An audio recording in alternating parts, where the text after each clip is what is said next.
বাইস্ক্রোপ ছোটোবেলায় এই নামটি শুনে আসছি। তো আজকে দেখার জন্য চলে গেলাম টিএসসিতে। সাথে ছিল আব্দুল আল নোমান ভাই। তিনি 2টা টিকিট নিয়েছেন আর টিকিটের দাম রাখলো 30 টাকা করে, 60 টাকা। তো আসলে বাইস্ক্রোপটা কেমন শুনে আসছি, কখনো দেখা হয় নাই, তো প্রথমবার দেখা। তো যিনি রয়েছেন, যিনি বাইস্ক্রোপ দেখান, আমি মনে করছিলাম যে উনি মাথাটা ভিতরে ঢুকে কিন্তু বিভিন্ন যে দিক নির্দেশনা বা জাঁকজমক যে বিভিন্ন জিনিস তিনি কিন্তু দেখান। আসলে বিষয়টি তেমন না, এবং আমি মনে করছিলাম যে প্রথম একজন একজন করেই দেখা যায়। পরবর্তীতে উনি বললো যে আপনারা কতজন, আমি বললাম যে আমরা 2জন। 2টা টিকিট এদিকে দেন, এখানে 2জন 2 পাশ দিয়ে দেখা যায়। অর্থাৎ আরও 4টি কিন্তু এই যে রয়েছে, চোখ রয়েছে, সেই চোখ দিয়ে দেখা যায়। যেহেতু আমরা 2জন, তাই আমরা 2জনকে একসাথে দেখাবে। আমি বললাম যে আপনি যেহেতু আমরা 2জন একসাথে দেখবো, তাহলে একটু বেশি সময় করে দেখায়েন। তো উনি আচ্ছা ঠিক আছে। তো আমি মনে করছিলাম ভিতরে বিভিন্ন ধরনের জাঁকজমকপূর্ণ কোনো জিনিসপত্র আসলে এটার মধ্যে থাকে, কিন্তু আসলে বিষয়টি ওরকম কিছু না।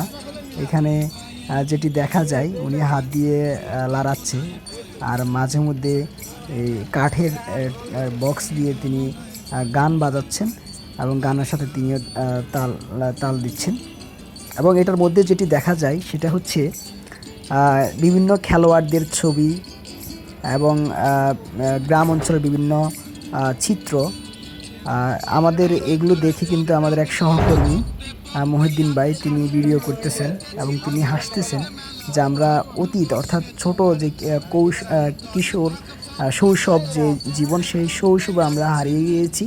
এবং সেটি দেখেই কিন্তু আশপাশের লোকজন যারা আছে ওরাও কিন্তু আমাদের দিকে তাকিয়ে আছেন। যেহেতু আমরা অনেক বড়, যদিও বয়সে আমরা অনেক বড় হয়েছি, কিন্তু আসলে মনটা কিন্তু এখনও অনেক ছোট।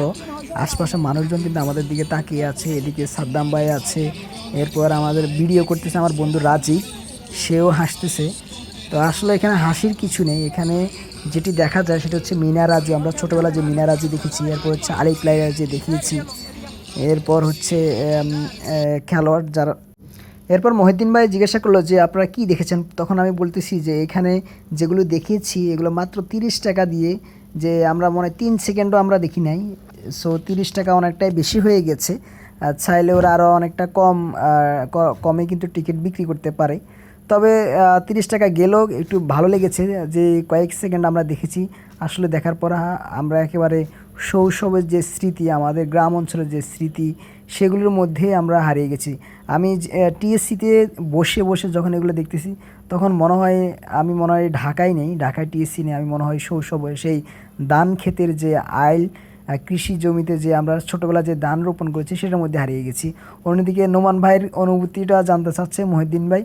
তো নোমান ভাই বলতেছে যে আসলে যে স্মৃতি, অতীত ছোটোবেলার যে স্মৃতি, সেই স্মৃতি আমাদের চোখে পড়েছে। এবং মহিউদ্দিন ভাই প্রশ্ন করেছিলেন যে আপনাদের যে এখন বয়স, এই বয়সে আপনারা এই যে বাইস্ক্রোপ দেখেছেন, আসলে তখন নোমান ভাই বলছিল যে আমরা যদি আমাদের বয়স অনেক বড় হয়ে গেছি আমরা, ঠিক আছে, কিন্তু আমাদের মনের বয়স যেটি রয়েছে, সেই মনের বয়স কিন্তু এখন আমাদের সেই শৈশব রয়ে গেছে। অন্যদিকে আমি বলতেছি নোমান ভাই আর বেশি বলার দরকার নেই, আপনি এদিকে তাকান, আমি বলি, পরে আবার বোমটা সে আমার দিকে নিয়ে আসে। আমি বলতেছি যদিও আমরা 30 টাকা দিয়েছি, কোনো আফসোস নাই। বলা যাচ্ছে যে একেবারে পুরানো যে স্মৃতি, ছোটোবেলার যে স্মৃতি, আমাদের যেই ক্ষেতের মধ্যে আমন ধানের যে সময়, শীত মৌসুমের যে স্মৃতি, এবং যেই সকালবেলা যে আমরা রস নেওয়ার জন্য খেজুর গাছের তলায় চলে যেতাম, সেই দৃশ্যগুলো কিন্তু এই বাইস্ক্রোপের মধ্যে কিন্তু আমরা দেখেছি। সেই জায়গা থেকে আমি বললাম যে 30 টাকা দিলেই অসুবিধা নেই, অন্তত কয়েক সেকেন্ডের জন্য যেন টিএসসি থেকেও যেন গ্রামে চলে গেছি, সেই অনুভূতিগুলো এবং আসলে কী কী দেখেছি সেই বিষয়গুলো কিন্তু মহিউদ্দিন ভাইকে বলছিলাম। তবে একটি বিষয় হচ্ছে, মহিউদ্দিন ভাইকে আমি বিষয়টি নিউজের জন্য বলি নাই, বা এরকম সচরাচর মাঝে মধ্যে বলা হয়, কিন্তু কখনো কেউ নিউজ করে নাই। কিন্তু মহিউদ্দিন ভাই যেটা করলো সেটা হচ্ছে ঠুস করে তিনি বাংলাদেশ টাইমসে নিউজ করে দিলেন।